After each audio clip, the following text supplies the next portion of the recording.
Pipila ka lugar sa Davao City ang gibaha na sab dihang mibundak ang ulan kagabi. Samtang dunay nahitabong landslide sa Mati City sa Davao Oriental. Ani ang report ni Argil Relator.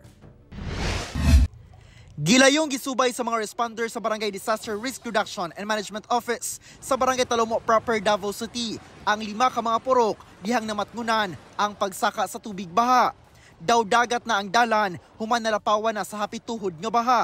Kinihuman miawas na ang tubig sa sapa nga konektado sa Talomo River.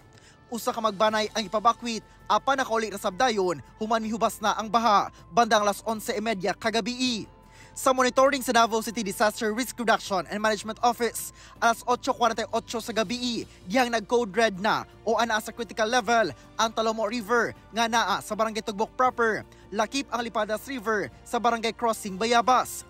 Miawas sab ang Cogan Creek sa Barangay Malagos, Baguio District tungod sa bulto sa tubig baha gikan sa bukid.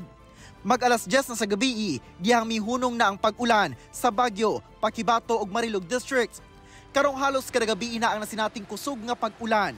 Hugot ang koordinasyon sa matag barangay sa Baguio District, labi na kung nagsugod na ang pagbaha sa mga barangay nga naa sa taas nga bahin.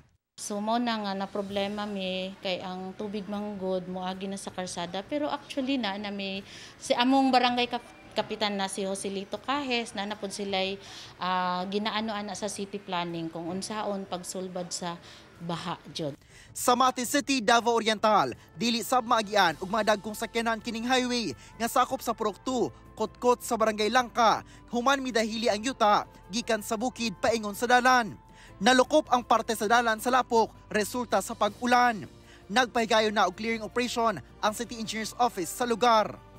Kauban si Jojo Solarte sa kamera. Ako si Argil Relator para sa One Mindanao.